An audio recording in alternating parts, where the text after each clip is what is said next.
pada waktu itu BIPA itu belum menjadi sebuah bahan yang seksi. Nah, hal apa dari budaya itu yang dalam tanda kutip tidak usah diberitahu Pak Bun? Adakah dari budaya kita yang tidak usah diberitahu ke mereka? Apakah ada seperti itu?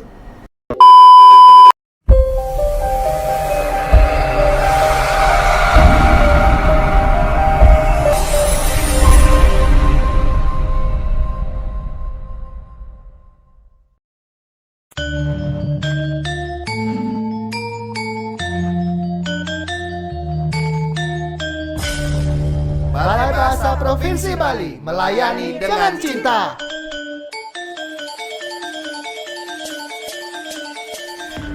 Salam bahasa, sahabat bahasa di mana saja sahabat bahasa berada. Senang sekali saya Nyoman Sutrisna dapat kembali hadir menemani sahabat bahasa dalam program Bincang Bahasa dan Sastra, sebuah program yang digagas oleh Balai Bahasa Provinsi Bali untuk menyampaikan informasi kebahasaan dan kesastraan kepada masyarakat.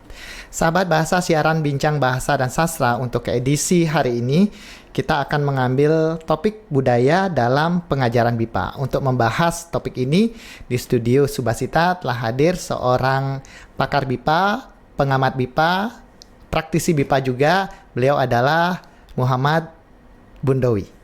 Selamat datang Pak Bun di Balai Bahasa, selamat datang di Subasita. Senang sekali kami bisa menghadirkan Pak Bun di studio untuk berbagi pengalaman, berbagi informasi tentang perkembangan BIPA di Indonesia khususnya Pak Bun.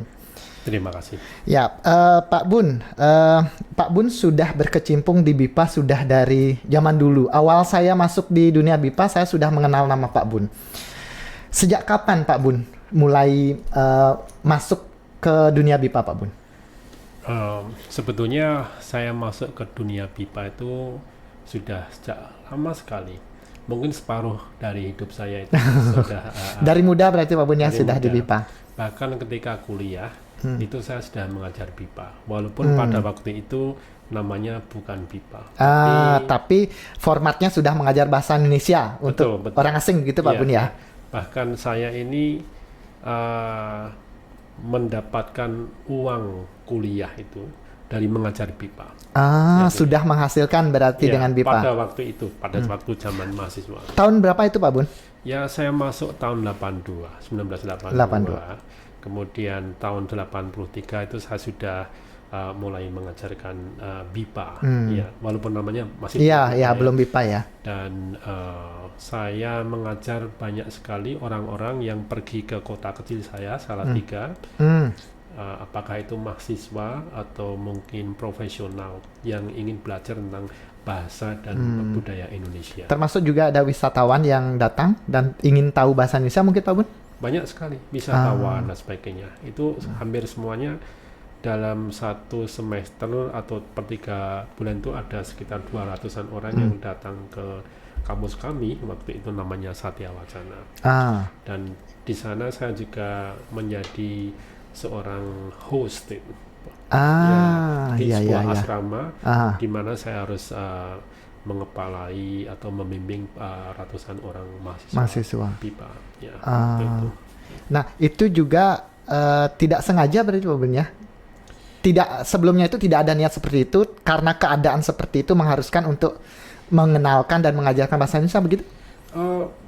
Mungkin kata tidak sengaja mungkin sebetulnya saya meyakini bahwa tidak ada kata yang tidak ada kemungkinan ya betul. Tapi begini Pak, saya belajar di universitas saya itu saya mengambil jurusan bahasa Inggris, ya. Dan ketika itu pada tahun pertama saya kemudian diminta untuk menjadi host itu, atau bagian staf dari sebuah asrama yang dihuni oleh berbagai orang dari mancanegara, orang asing gitu. Dan di situ banyak sekali mereka meminta saya membantu mereka dalam pekerjaan rumah dan sebagainya. Walaupun saya masih junior, tapi dari situ ternyata saya melihat bahwa ada kesempatan-kesempatan tertentu di mana ternyata saya bisa mengembangkan diri menjadi seorang tutor pertama. Betul. Dan saya mendapati bahwa ketika saya belajar tentang bahasa Indonesia dengan orang asing, itu kita bisa menemukan pola-pola tertentu di mana kita bisa menghargai bahasa Indonesia kita, sendiri, iya. ya, dan ternyata budaya kita juga itu. Di situ saya bisa melihat refleksi bahwa ternyata dengan menghadapi orang lain kita bisa melihat diri ke dalam gitu. Ya. Dan juga kita bisa meningkatkan kepekaan kita terhadap budaya kita sendiri ya Pak Bun ya. Betul. Ya. Ya. Awalnya itu membimbing menjadi tuan rumah dalam sebuah asrama begitu Pak Bun ya. Betul. Secara tidak langsung mengajarkan dan mengenalkan budaya kita, bahasa kita ke sana. Betul. Nah, dari Pak Bun tahun 80-an itu sampai sekarang, dari pengalaman Pak Bun, perkembangan BIPA itu seperti apa Pak Bun? Perkembangan BIPA, saya melihat sebuah proses yang luar biasa.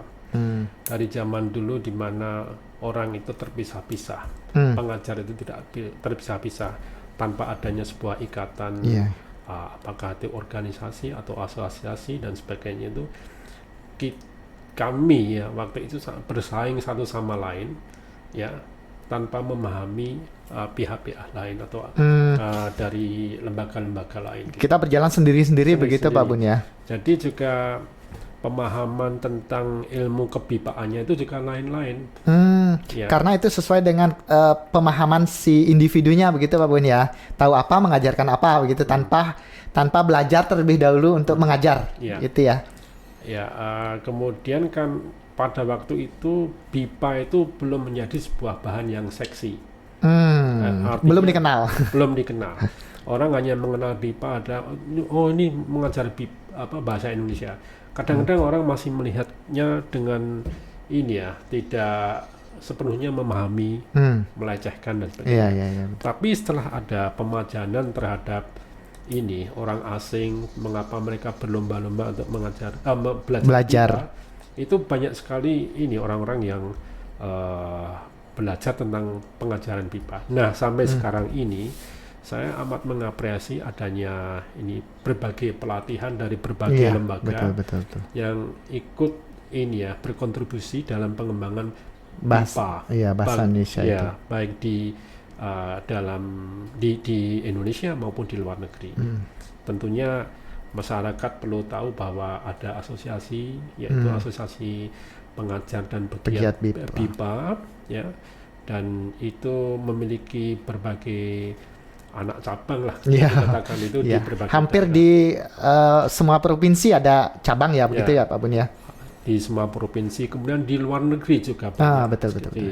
cabang-cabang itu. Nah, yang menarik adalah bahwa ternyata sekarang bahasa Indonesia itu diajarkan di berbagai belahan dunia, baik Eropa, betul.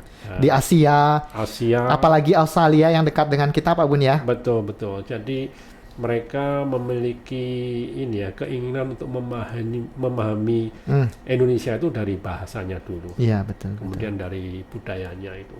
Jadi bahasa dan budaya itu menjadi jembatan diplomatis, politis, ekonomi dan sebagainya itu Pak. Betul. Ya, bisa disimpulkan kalau dulu bahasa pengajaran BIPA, lembaga BIPA belum terorganisasi dengan baik, makin ke sini sudah terorganisasi, apalagi yang sekarang sudah ada asosiasi yang APP BIPA ya Pak Bun ya. Betul. Secara nasional sudah ada wadahnya. Ya, bahkan secara internasional kan. Ya, bisa dikatakan internasional ya. Betul. Karena ada cabangnya itu di Jakarta. Iya, di Jakarta, di luar negeri juga ada cabangnya. Selain di provinsi-provinsi itu. Pusatnya di Jakarta sebagai ibu kota nasional. Ada cabang-cabang banyak di daerah. Di daerah, di provinsi, kemudian di luar negeri juga ada Pak Bun ya. Iya. Pak Bun, mungkin sahabat bahasa juga sudah tahu kalau Pak Bun adalah seorang kurator di Museum Rudana Pak Bun ya. Betul, ya. Museum menjadi salah satu tempat untuk melestarikan dan juga mengembangkan budaya. Bisa dikatakan begitu Pak Bun ya? Tepat sekali Pak. Nah, budaya itu menjadi satu satu hal yang mesti harus diajarkan saat kita mengajar BIPA. Betul begitu Pak Bun ya? Betul. Nah, bagaimana hubungan antara museum dengan pengajaran BIPA selama ini Pak Bun yang Pak Bun lakukan? Baik Pak, ada sebuah stigma untuk memahami museum. Museum zaman dulu itu dipahami sebagai tempat untuk mengoleksi benda-benda kuno. Unik ya. Jadi berkesan kumuh, kemudian berkesan ketinggalan zaman. Namun sekarang sudah ada Asosiasi Museum Indonesia yang itu mendorong sekali untuk pengembangan museum-museum yang sekarang sudah luar biasa. Museum-museum sangat menarik, bukan hanya untuk hiburan, bukan hanya untuk melihat-lihat, tapi museum difungsikan sebagai untuk bersenang-senang, fun, ya, dan juga untuk belajar. Nah, dengan demikian berbagai museum yang sekarang ini jumlahnya sudah 500-an museum ya yang terdaftar di Asosiasi Museum Indonesia, itu mereka memiliki kiat-kiat sendiri untuk menampung minat masyarakat. Nah, namun yang saya inisiasi di Museum Rodana adalah untuk membuat sebuah wahana di mana wahana itu bisa digunakan oleh masyarakat secara luas, masyarakat akademis maupun masyarakat umum. Khusus untuk BIPA, saya mengembangkan museum ini untuk menampung mahasiswa, ya, praktisi yang belajar tentang BIPA. Itu ke museum. Museum kami adalah museum seni rupa, di mana kami memiliki sekitar puluhan ribu lah lukisan koleksi yang kami taruh di galeri maupun di museum. Untuk museum sendiri kami menaruh 400 lukisan permanen. Nah, bagaimana mahasiswa mengakses itu? Mahasiswa datang untuk melihat koleksi, tapi juga untuk mengembangkan BIPA mereka, bahasa Indonesia mereka, dengan cara apa? Berbicara tentang lukisan, karya seni rupa, kemudian juga pergi ke tempat-tempat yang ada di daerah di museum di itu, dalam museumnya itu termasuk sendiri. di pura. Mereka belajar tentang kebudayaan, tentang gedung-gedung, tentang patung-patung, tentang lingkungan hidup di sekitar pulau. Jadi sebuah wahana yang komprehensif, di mana mahasiswa itu bisa belajar tentang budaya dalam BIPA itu secara real, secara nyata gitu. Iya. Karena semuanya nyata itu. Iya, betul. Sedangkan cerita-cerita tentang perkembangan budaya agraris, pertanian, dan sosial itu ada termaktub dalam lukisan-lukisan. Iya, betul. Ya, beberapa kali saya berkunjung ke Museum Rodana, itu lukisan-lukisan yang ada di sana itu syarat dengan budaya. Ya. Hampir semua, khususnya Bali ya Pak Bun ya, hampir semua budaya Bali ada di sana. Contohnya pengolahan sawah dengan cara Bali seperti apa, ada di museum itu Pak Bun kan? Ada. Kemudian upacara ngaben begitu, ada di salah satu lukisan di sana atau di beberapa lukisan itu. Apakah itu juga bisa membantu si siswa untuk mengetahui budaya kita melalui lukisan itu? Oh iya Pak, ini pertanyaan yang bagus sekali. Ya, kalau siswa itu belajar di kelas, itu kita hanya bisa menjelaskan secara audio tuh. Hanya di awang-awang gitu ya, bisa membayangkan saja. Ya, atau diperlihatkan video. Nah, kalau di museum itu kehidupan masyarakat itu terlihat dari banyaknya lukisan-lukisan yang besarnya amat besar, dari lukisan 9 sampai 5 meter dan yang lainnya itu. Dan di situ masyarakat bisa melihat, oh ini loh caranya orang Bali melakukan misalnya tadi aktivitas itu ya. Ya, bersawah, mengkidung, kemudian proses pertanian, ya banyak sekali Pak yang bisa dilihat, terutama dari lukisan-lukisan yang berjenis beraliran batuan. Ya betul ya lukisannya. Salah satunya adalah lukisan mendiang Maestro Iwayan Bendi, itu luar biasa sekali, dan saya amat terbantu dengan koleksi beliau itu untuk mengajarkan BIPA. Dan ini saya akan mengundang para praktisi pengajaran BIPA, mahasiswa budaya untuk ke museum untuk melihat ini contoh-contoh koleksi itu Pak. Ya. Nah, sejauh ini apakah dari museum sendiri sudah ada produk yang khusus untuk BIPA begitu? Apakah spesifik ke BIPA sudah ada atau bagaimana Pak Bun? Produk dari museum secara ansih benda itu tidak terlihat. Tapi kami sudah banyak sekali meloloskan para mahasiswa yang ke museum. Mereka peningkatan BIPA-nya atau bahasa Indonesia amat Cepat. luar biasa. Karena misalnya ada mahasiswa dari Wailalak University dari Thailand itu yang magang di sana. Nah, setelah 3 bulan magang, ya dalam di bawah bimbingan saya, ketika selesai itu mereka sudah bisa pertama ya menjelaskan secara kuratorial tentang lukisan. Ya. Sudah dengan bahasa Indonesia begitu Pak Bun ya? Indonesia, mereka bisa menjelaskan tentang ini Ramayana, ya, ini Bharatayuda. Itu orang asing, ya. Kemudian mereka juga bisa menciptakan komik-komik tentang budaya, ya. Komik misalnya Ramayana sendiri, walaupun sederhana tapi ceritanya sudah ada dalam bahasa Indonesia itu. Banyak sekali yang bisa mereka kerjakan, termasuk bikin majalah dalam bahasa Indonesia itu. Iya. Dan Pak Bun juga sering berbagi informasi karena saya pernah ikut beberapa kelas Pak Bun berbagi informasi bagaimana kita memanfaatkan museum saat mengajar BIPA begitu Pak Bun ya. Bagaimana kita memanfaatkan yang ada di sekitar kita untuk mengajar BIPA. Begitu Pak Bun ya. Betul ya, betul. Jadi semua benda, semua orang, semua bahan itu bisa dijadikan sumber atau bahan pengajaran. Ya. Jadi apapun lah, itulah namanya yang disebut sebagai teaching materials. Iya betul. Bahan ajar. Ya. Segala apapun. Ya. Itu pintar-pintarnya kita sebagai pengajar begitu Pak Bun ya. Betul. Pak Bun, berbicara dengan BIPA, kita akan berbicara tentang budaya. Nah, dalam interaksi kita dengan siswa, kita akan mengalami kita berbagi budaya. Ada lintas budaya di sana. Kemudian ada gegar budaya di sana. Pengalaman Pak Bun, budaya apa saja yang kita miliki yang dianggap tidak umum bagi siswa Pak Bun, yang membuat mereka gegar budaya gitu, melihat budaya kita? Banyak sekali Pak. Ya. Karena ekspektasi atau harapan siswa itu ketika datang ke Indonesia, atau ekspektasi harapan guru mengajari ke luar negeri dengan anggapan bahwa mereka membawa ini budaya mereka sendiri, itu pasti terjadi apa yang disebut namanya ini gegar budaya atau emosional budaya dan sebagainya. Contoh kecil misalnya masalah hal-hal yang disebut sebagai privasi.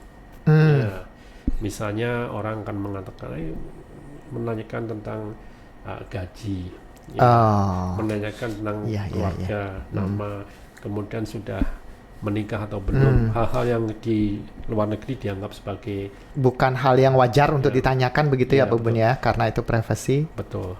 Dan satu hal lagi misalnya, kadang-kadang kita itu meminta siswa kita, ya, siswa Indonesia yang akan kedatangan mahasiswa dari luar negeri, misalnya nanti kalau ada orang asing datang ke sini atau atau siswa asing datang ke sini untuk belajar, kamu jangan sekali-sekali menanyakan tentang hal-hal privat termasuk agamamu apa, kamu jangan sama sekali itu. Nah, itu konteks seperti itu kita perlu membuat pengajar itu mafhum bahwa apapun yang dilakukan di Indonesia itu harus kita hormati. Tugas kita adalah menyiapkan mereka itu ke Indonesia untuk apa yang disebut sensitif atau PK terhadap budaya kita. Karena adigumnya atau hukumnya adalah bahwa orang yang memasuki ke sebuah budaya baru, orang itu yang harus menghormati budaya. Harus menyesuaikan diri juga Pak Bun ya. Diri. Bukan kita yang menerima budaya mereka itu. Jadi saling gitu. Berarti memang budaya kita itu memang harus diberitahu ke mereka ya. Seperti contoh tadi Pak Bun sampaikan bahwa kalau di Indonesia itu wajar dan umum orang menanyakan tentang agama seperti itu. Nah, hal apa dari budaya itu yang dalam tanda kutip tidak usah diberitahu Pak Bun? Adakah dari budaya kita yang tidak usah diberitahu ke mereka? Apakah ada seperti itu? Maksudnya saya apakah ada budaya-budaya kita yang perlu kita sembunyikan ke mereka atau mereka memang harus tahu? Saya pikir kita tidak perlu berupaya menyembunyikan sesuatu karena mereka bisa mengetahui sendiri. Cuman yang perlu kita beritahu mereka adalah bahwa perbedaan itu pasti ada dan mereka harus siap untuk melihat perbedaan budaya itu. Karena kalau kita sudah PK, maka kecenderungan untuk membuat kesalahan-kesalahan budaya itu akan bisa tereduksi. Saya ingin mengatakan bahwa kesalahan dalam berbudaya itu jauh lebih serius daripada kesalahan dalam berbahasa. Iya, betul. Saya setuju Pak Bun. Jadi budaya yang kita miliki juga mereka harus ketahui Pak Bun ya. Misalnya tadi hal-hal yang privasi itu juga mereka harus tahu bahwa di sini ada hal-hal yang begini yang umum ditanyakan. Jadi jika kamu ditanyakan hal itu jangan tersinggung karena itu memang budaya kita. Begitu Pak Bun ya. Nah, konteks budaya apa lagi yang perlu kita sampaikan ke mereka? Sebetulnya banyak ya. Jadi budaya itu, apalagi berkaitan dengan orang yang datang dari luar, itu amat luas. Kalau dalam pengajaran BIPA, itu bukan hanya masalah privacy, tapi masalah kebudayaan yang menyangkut masalah peraturan. Betul. Keimigrasian, hukum. Karena hukum kita berbeda dengan hukum mereka. Betul. Saat mereka ada di sini, mereka harus mengikuti yang ada di sini, begitu Pak Bun ya. Hal-hal yang itu kan amat penting. Kemudian budaya di dalam rumah tangga. Ketika misalnya seorang siswa dari luar negeri datang ke Indonesia untuk belajar bahasa Indonesia, kemudian dia menolak untuk tinggal di hotel atau dia ingin tinggal di masyarakat. Nah, budaya masyarakat itu juga mereka harus hormati, mereka harus tanggap tersendiri.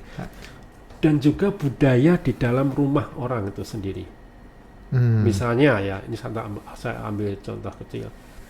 Ketika seorang mungkin dari Italia datang ke Indonesia untuk belajar BIPA, kemudian tinggal di sebuah keluarga, dan dia ternyata harus mengikuti peraturan di dalam rumah tangga tempat dia tinggal itu. Misalnya kalau jam 5 pagi mereka sudah bangun, orang yang di lokal, orang Indonesia ya. Kalau orang yang dari luar negeri ini biasanya bangunnya mungkin 8, 9 itu dan sebagainya. Umum dan wajar bagi mereka ya Pak Bun ya. Dan itu yang makanya pemahaman tentang lintas budaya itu harus diberikan bukan ketika mereka datang ke Indonesia, tapi jauh sebelum mereka datang.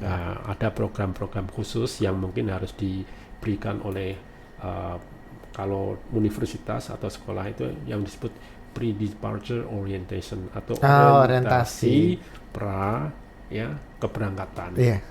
Itu betul.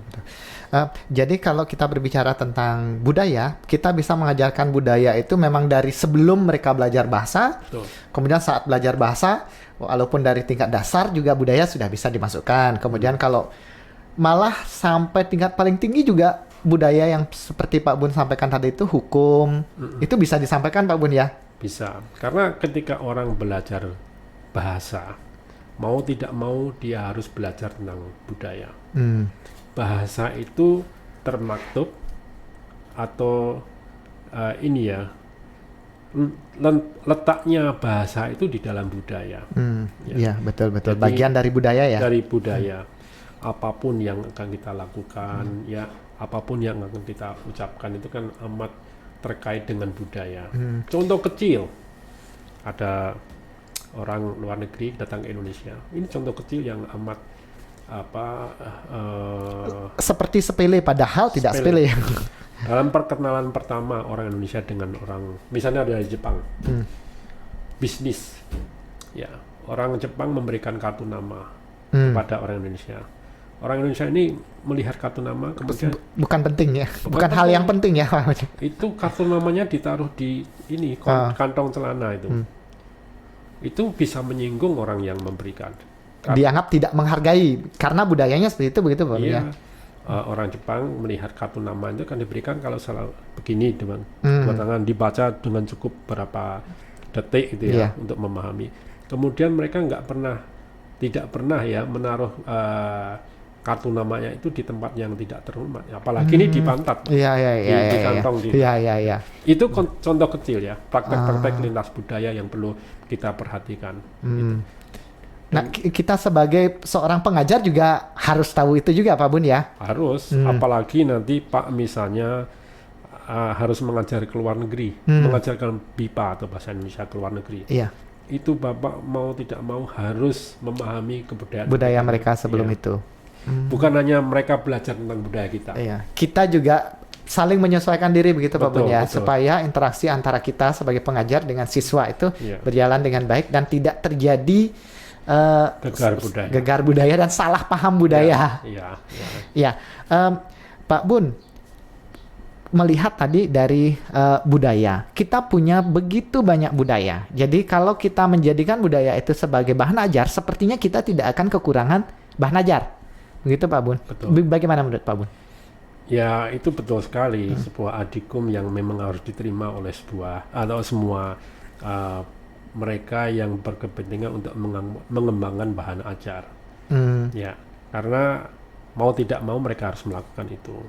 Selama ini sayangnya pengajaran budaya itu atau pengajaran BIPA itu sering terreduksi ya menjadi pengajaran tentang misalnya tata bahasa, linguistik dan sebagainya. Rohnya bahasa itu tidak terlihat. Rohnya itu kan sebenarnya ada di dalam budaya. Ini misalnya saya beri contoh.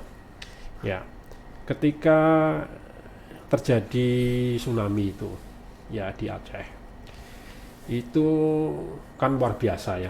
Bantuan dari seluruh dunia datang. Ya, itu sudah berlalu.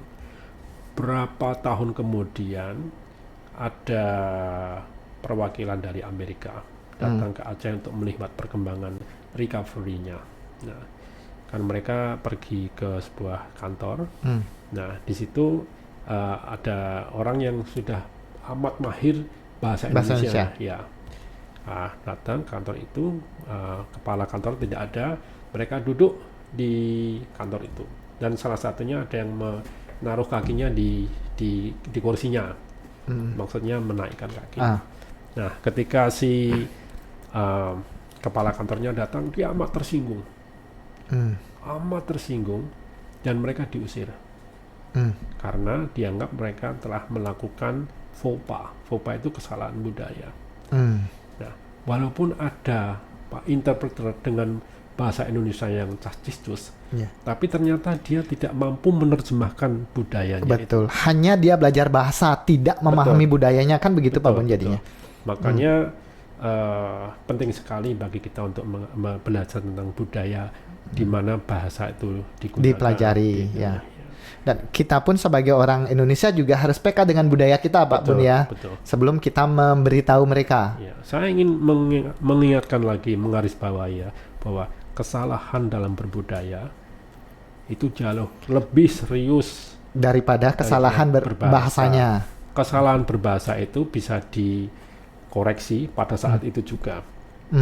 Oh maaf, saya salah, maksud saya begini, itu kan bisa. Tapi kalau kesalahan ini budayanya itu amat lama. Nah, kalau peluang BIPA sendiri ke depannya, kalau Pak Bun melihat seperti apa Pak Bun? Peluang BIPA ke depan saya masih yakin itu masih cerah sekali. Saya melihat banyak sekali pertumbuhan mahasiswa atau siswa belajar bahasa Indonesia. Betul. Walaupun kadang-kadang ada fluktuasi yang membuat pengajar-pengajar di luar negeri itu kadang-kadang amat ini ya, kecewa atau takut dan sebagainya. Karena misalnya contohnya penurunan jumlah siswa pelajar BIPA di Australia itu, ya itu melihat itu mereka banyak sekali yang bertanya-tanya dan takut bahwa suatu saat nanti akan ditutup. Ya. Karena ada faktor-faktor lain yang menyebabkan hal itu, Pak Bun ya, mungkin politik lah atau ekonomi lah atau hal lain begitu, Pak Bun ya. Ya. Tapi peluang BIPA akan selalu ada. Akan selalu ada itu ya. Saya itu yakin ya, dengan pertumbuhan ekonomi di Indonesia. Ya, betul. Kemudian ini gaung kebudayaan Indonesia itu. Saya perlu mengingatkan satu lagi ya, bahwa kita kan bukan negara superpower. Iya. Ya, di mana negara superpower biasanya kaya dengan banyak hal materi dan sebagainya. Kita hanyalah negara, bukan hanyalah, kita ternyata adalah negara yang kekayaan kita budaya. Ya, jadi ada superpower, kita memiliki super culture. Super culture, ya. Karena budaya yang begitu luas. Iya. Satu daerah punya budaya sendiri, daerah lain punya daerah. Di Bali saja, di beberapa kabupaten itu budayanya sudah bisa berbeda, Pak Bun ya. Iya. Itu menjadi kekuatan kita. Betul. Jadi saya melihat bahwa balai bahasa, badan bahasa itu dengan mengembangkan materi-materi ajar yang berbasis budaya lokal itu luar biasa. Karena dengan belajar tentang budaya lokal kita bisa melihat bahwa ternyata kekayaan budaya Indonesia itu amat luar biasa untuk dipelajari gitu, Pak. Iya, dan saya mewakili Balai Bahasa juga sangat berterima kasih karena Pak Bun sudah selalu membimbing kami dalam menyusun materi, kemudian memberikan pengayaan kepada para pengajar, dan saat ini juga Pak Bun terlibat dalam penyusunan Bahnajar di Balai Bahasa Provinsi Bali. Terima kasih Pak Bun ya. Pak Bun, yang terakhir Pak Bun sebelum kita akhiri diskusi kita hari ini, pesan Pak Bun untuk pengajar BIPA yang sudah menjadi pengajar BIPA dan untuk rekan-rekan kita yang berminat untuk menjadi pengajar BIPA, gimana Pak Bun? Saran saya pertama adalah kembangkan diri terus. Tapi dalam mengembangkan diri itu coba kita lebih berpikir secara konteks luas, menggunakan segala upaya ya untuk melihat peluang-peluang yang bisa dipakai untuk pengembangan BIPA. Contohnya adalah pergi ke museum, pelajari hal-hal yang di sana, kekayaan bahan-bahan ajar itu amat luar biasa. Bisa dikembangkan sesuai dengan keinginannya kemanapun. Jadi ingat bahasa, ingat budaya. Betul. Dan saya yakin Pak Bun tangannya terbuka lebar untuk menerima dan beri masukan. Karena pengalaman saya sendiri, saya selalu berkoordinasi minta bimbingan dari Pak Bun dari kami di sini. Ya, Pak Bun, terima kasih banyak sudah berbagi dengan kami Balai Bahasa Provinsi Bali, dan semoga apa yang kita diskusikan hari ini bermanfaat, dan kami juga akan terus meminta waktu Pak Bun untuk berbagi kepada kami dan juga berbagi kepada sahabat bahasa. Ya, terima kasih atas undangannya, kerjasamanya, dan kita saling berbagi dengan semangat BIPA dalam budaya Indonesia. Baik. Ya, Pak Bun, sampai ketemu, kita bertemu lagi di pertemuan berikutnya. Terima kasih. Baik. Sahabat bahasa, demikian tadi diskusi saya dengan Pak Bun Dowi yang sudah berbagi tentang budaya dalam pengajaran BIPA. Semoga apa yang kami diskusikan bermanfaat, dan kita bertemu dalam program Bincang Bahasa dan Sastra selanjutnya. Salam bahasa. Milik kita bersama. Bahasa Yaya. Adi warna adi karya. Bahasa Yaya. Milik kita bersama selamanya. Lestarikan, pertahankan.